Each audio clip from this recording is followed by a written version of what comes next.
The town of Halleridge was the kind of place that seemed to cling to shadows even in daylight. Old brick buildings leaned with age, their windows shuttered, their frames buckling slightly as though weighed down by secrets. The streets emptied early, leaving only the glow of the occasional flickering street lamp and the restless sound of wind slipping through the alleyways. Amelia had never liked the town, but after her grandmother's passing, she inherited the house at the edge of Ravenswood Forest. Everyone told her to sell it. The locals' warnings were vague, spoken in tones of superstition rather than reason. They said the house was strange, that people saw lights in the windows long after her grandmother had gone senile and bedridden, incapable of walking.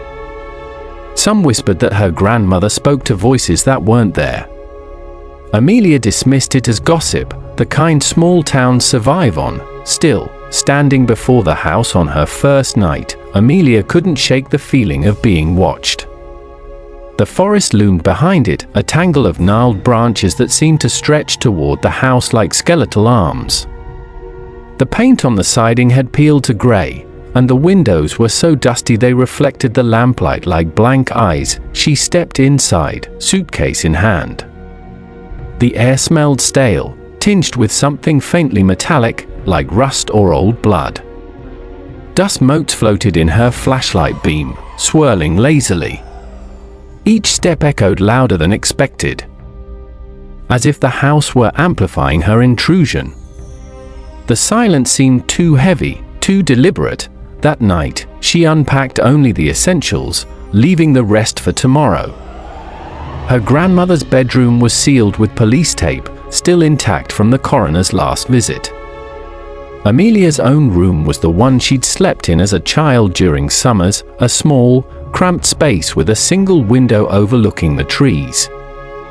She remembered hating the way the branches scraped against the glass on windy nights, sounding almost like fingers.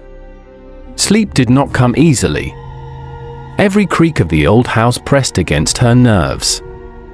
At some point past midnight, Amelia woke to a faint sound, a steady tap-tap-tap echoing from the hall. It wasn't the random settling of wood, it was rhythmic, deliberate. She held her breath, listening. The sound grew louder, then stopped right outside her door. Her pulse quickened. She whispered to herself that it was just the pipes or an animal. When she finally gathered the courage to open the door, the hall was empty. Only darkness stretched toward the stairwell. The air smelled sharper now, that metallic tang more pronounced. She shut the door quickly and locked it, though she couldn't remember ever needing to do that in this house before. The following morning, she found something she couldn't explain. On the floor outside her door, faint but undeniable, were wet footprints. Bare, human-sized, leading toward her room and stopping abruptly at the threshold. There were no signs of anyone leaving. The carpet beyond was perfectly dry. Amelia felt her throat tighten as she backed away. She tried to distract herself by cleaning the kitchen, clearing cobwebs, opening curtains to let light spill across the cracked linoleum. But her grandmother's presence lingered everywhere, stacks of notebooks filled with shaky handwriting, notes scrawled in the margins of cookbooks, and strange diagrams that seemed like maps of the house with circles and arrows marking certain rooms. The notes repeated certain words obsessively: "Don't follow the knocking," and, more cryptically, "They want the silence broken." That night, Amelia found herself staring at one of those notebooks before bed. The warnings seemed absurd, yet her stomach knotted as if some part of her believed them. She left the lamp on this time, unable to bear the thought of the room drowning in darkness. Around 2 in the morning, it began again. The tapping. Slow, deliberate. Tap. Tap. Tap. It wasn't coming from the hall this time. It was coming from inside her room. Amelia froze, her eyes darting toward the window. The glass reflected her pale face, but behind the reflection, she thought she saw movement, just the faintest shadow, as though something stood outside against the glass despite the impossible height. The tapping grew louder.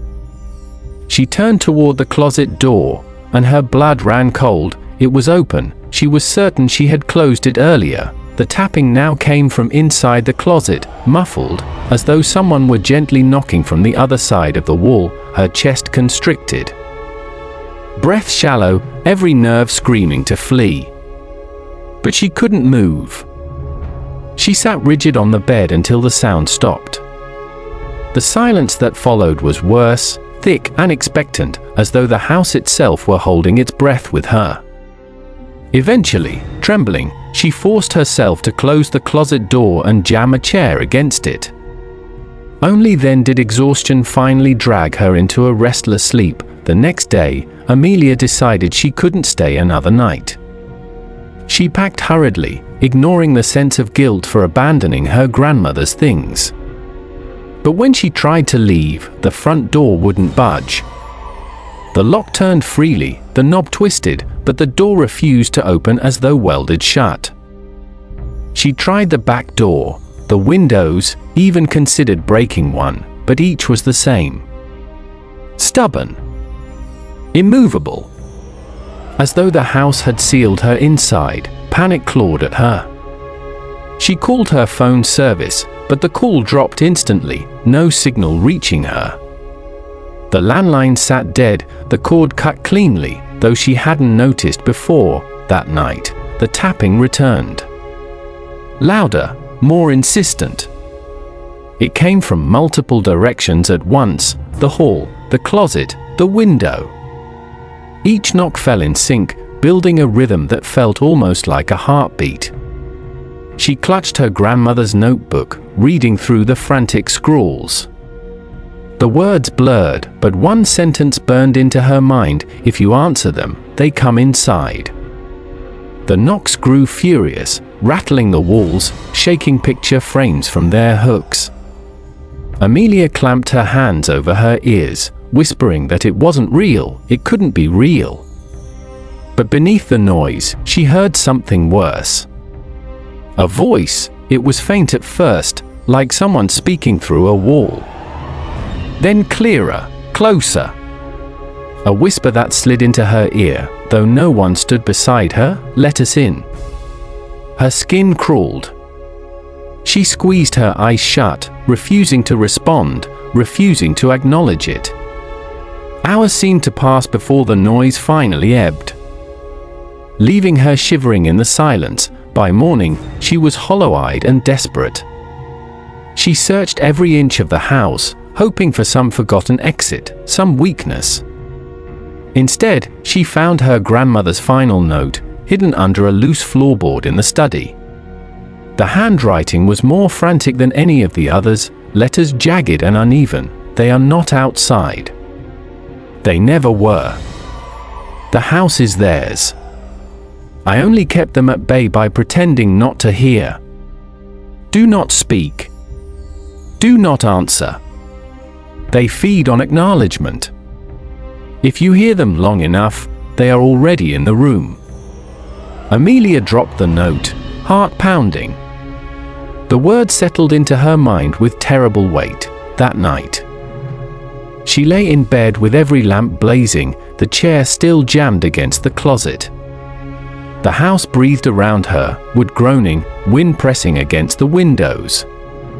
For hours, nothing happened. Then, slowly, the taps began again. This time, they weren't tentative. They were inside the room, circling her bed. She bolted upright, clutching the blanket to her chest. The knocks weren't on walls or windows now. They were against the floorboards, the headboard, even the frame of the bed. She couldn't stop herself. "Please. Stop," she whispered. The tapping ceased instantly. Silence dropped like a curtain. She almost sobbed with relief, until she felt the weight on the mattress. Something had settled beside her, depressingly real, making the springs groan. Her breath caught as the blanket tugged slowly downward, inch by inch, though her hands gripped it tightly. A cold draft slipped across her skin as the covers were pulled away, revealing her trembling form to the stagnant air. She turned her head, heart hammering, and saw the impression on the mattress. An invisible body, pressed into the sheets, lying next to her. She could see the weight shifting, could feel the air move as though it were breathing, then a voice, no longer faint, but a low rasp directly at her ear. "You answered." The lamps flickered, then went out, plunging the room into suffocating darkness. The neighbors would later say the house stood silent for weeks, its windows dark, no sign of movement. When authorities finally entered, they found Amelia's belongings scattered, her suitcase half-packed. But the bed was neatly made, the closet door wide open, and the room smelled faintly of iron. Amelia herself was never found, and sometimes, on certain nights, passers-by swore they heard tapping from inside the house. A steady rhythm, patient and waiting. The rain came first, steady and unrelenting, drumming against the roof of the old farmhouse like fingers tapping on a coffin lid. Emily pulled her coat tighter as she stepped inside, the heavy wooden door groaning shut behind her. The house had belonged to her late uncle, a man no one in the family had spoken about much. His passing was quiet, barely mentioned, and when the keys arrived in the mail with a lawyer's note declaring her the sole inheritor, she felt more puzzled than fortunate. The smell of the house was the first thing she noticed, stale, suffocating, as if the air itself had been sealed in for decades. Dust motes hung in the weak light like tiny particles suspended in amber. The silence was not peace but weight, pressing down on her ears until even the smallest creak of the floorboard beneath her boots felt amplified. She moved through the rooms one by one, trying to ignore the strange unease blooming in her chest. The wallpaper peeled in long strips like shedding skin, exposing raw plaster beneath. Family portraits stared down at her with clouded eyes, faces she didn't recognize. Their expressions were stiff, their mouths caught between smiles and grimaces, as though they were straining to hold some unspoken secret. By dusk, the storm had grown worse, and the farmhouse seemed to inhale the wind through its cracks and warped shutters. Emily unpacked her bag in the upstairs bedroom. But sleep never came. Instead, she lay in the old bed, listening. The house had a pulse of its own, creaks that rose and fell with uncanny rhythm. Then she heard it, a sound different from the rest. A dragging, faint and deliberate, somewhere below. She held her breath, straining to listen, until the noise stopped. Convinced it was nothing more than branches scraping the siding, she forced her eyes shut.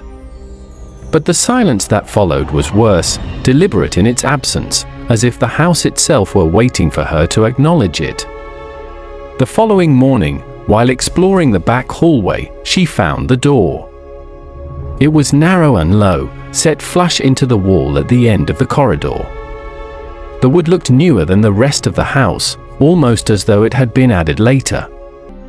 No knob, only a keyhole dark as a pupil. Her uncle's keys rattled in her hand. Most were old and rusted, but one stood out, polished and blackened with use. When she slid it into the lock, it turned easily, and the door swung open on hinges that didn't squeal, as if they'd been used recently. The stairwell beyond was steep, descending into a darkness that smelled of iron and wet stone. She found a lantern in the hallway and lit it, the flame quivering in the stagnant air. Each step groaned under her weight, and the deeper she went, the more the air grew cold, dampness clinging to her skin. The stairs ended in a room she hadn't expected, small, windowless, carved from stone rather than wood. The walls were lined with shelves, and on them sat dozens of glass jars. Each one was filled with cloudy liquid, and floating inside were objects Emily couldn't make sense of. Some looked like twisted roots, others like fragments of bone.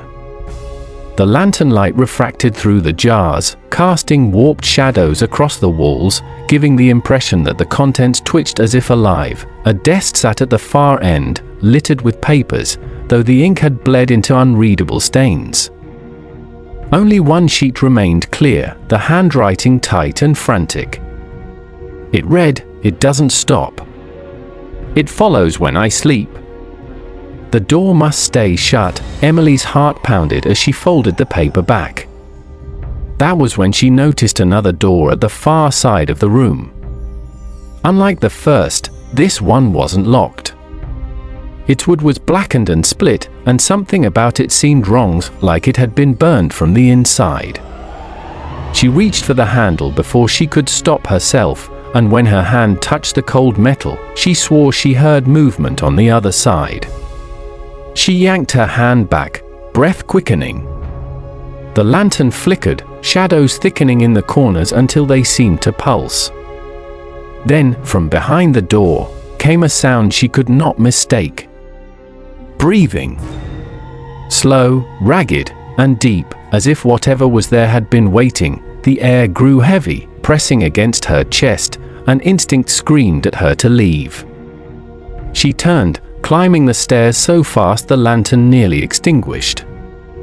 When she slammed the hallway door shut behind her, the silence that followed was not relief but dread, like closing your eyes when something is standing inches away. That night, she dreamed of the door.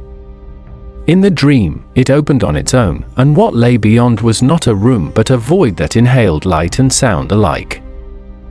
She saw pale hands reaching, too many fingers bending at impossible angles, and a face half-formed, mouth opening too wide as if to swallow her whole. She woke drenched in sweat, the echo of that ragged breathing still in her ears. Days passed, each one longer and heavier than the last. The farmhouse no longer felt abandoned, it felt inhabited, but not by her. She noticed subtle changes, the family portrait shifting ever so slightly in expression, the air colder in certain rooms, and once, faint muddy footprints appearing near her bed though she never heard anyone enter. The sound returned on the third night. That dragging, deliberate scrape, but now it was above her, moving across the ceiling. She lay frozen, listening as it circled the bed, pausing directly overhead before fading into silence. When she finally gathered the courage to check, nothing was there, only the faint scent of damp earth clinging to the air. Emily told herself she would leave, that the house could keep its secrets. But the longer she stayed, the harder it became to resist the pull of that locked room. Something about it gnawed at her, whispering through the walls at night, shaping her dreams.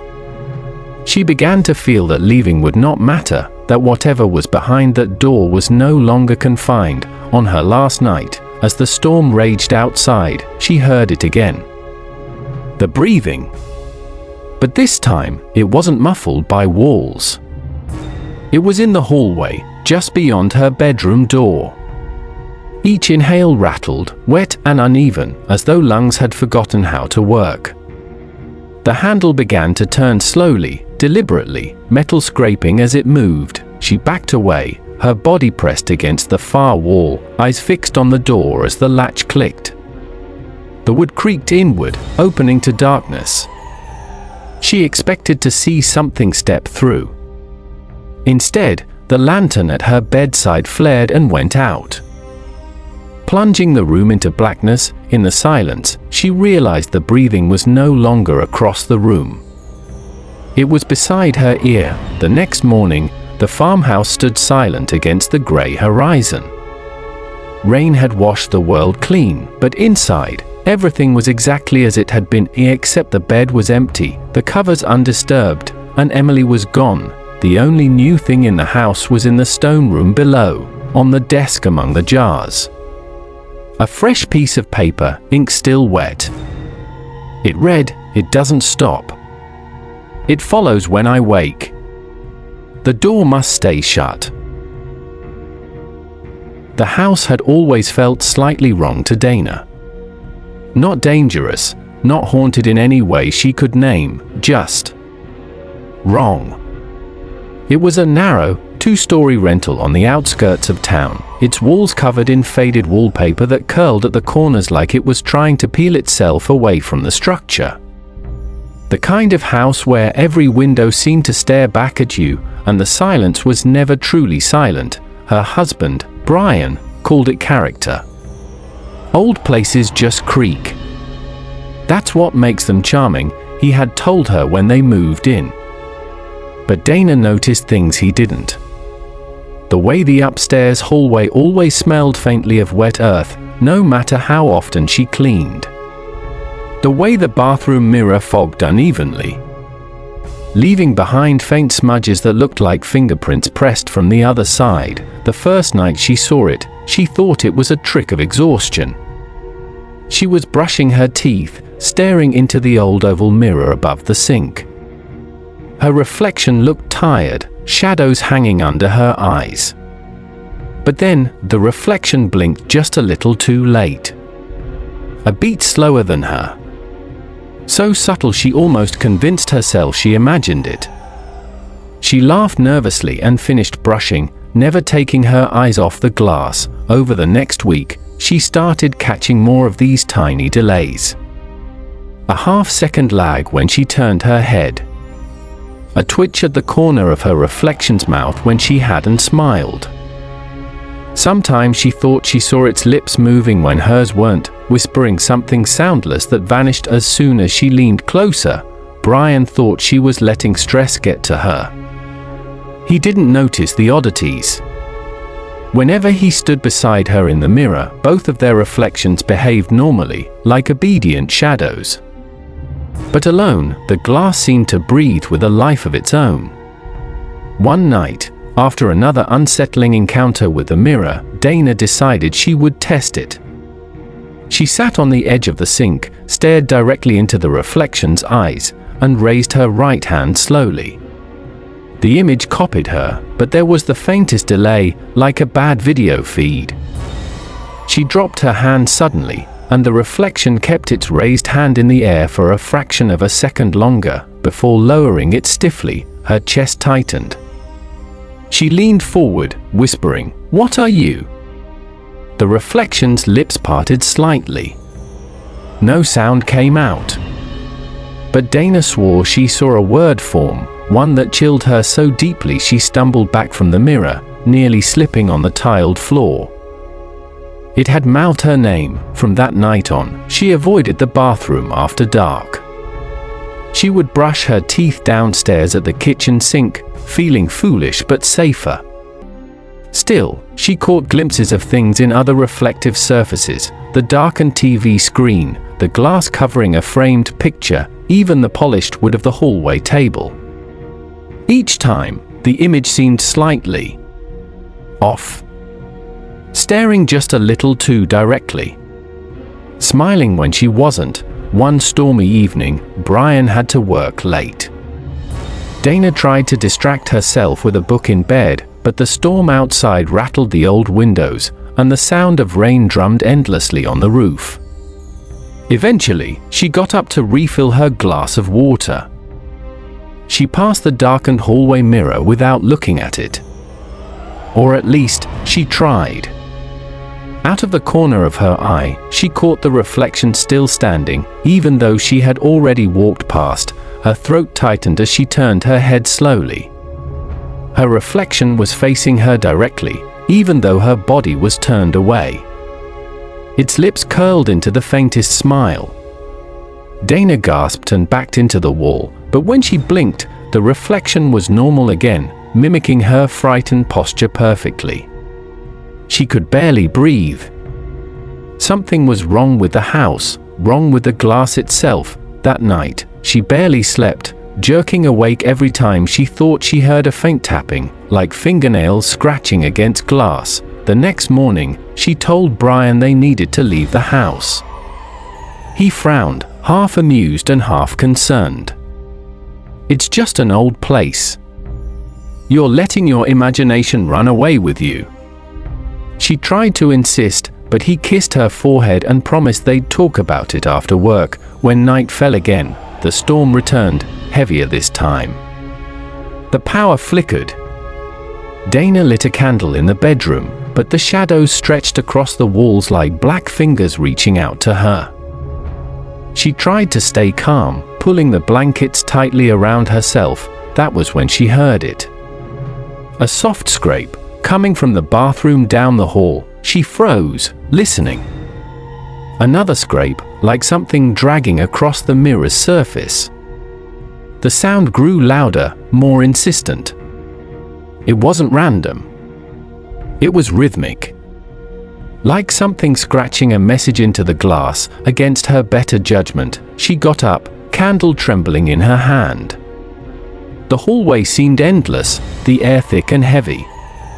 The bathroom door stood half open, the faint smell of wet earth seeping out. She pushed the door wider. The candlelight flickered across the mirror. For a heartbeat, everything seemed normal. Then she saw it. Her reflection was not holding the candle. Its hands were pressed flat against the glass, palms splayed, eyes wide and desperate. It mouthed something over and over, fogging the glass with every breath. Dana leaned forward, shaking, trying to read the words. Her reflection's lips formed a single phrase again and again, "Let me out." Her stomach dropped.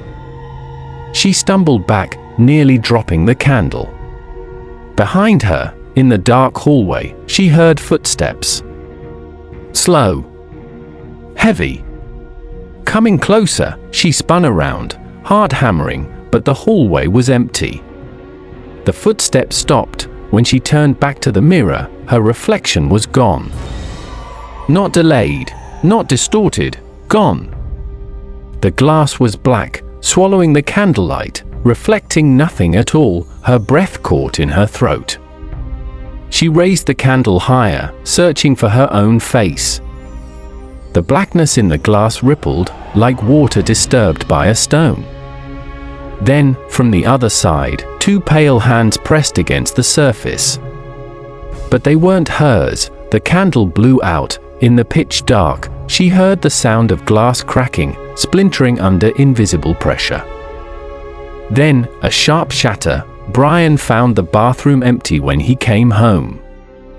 The mirror was smashed, shards scattered across the floor. But there was no sign of Dana.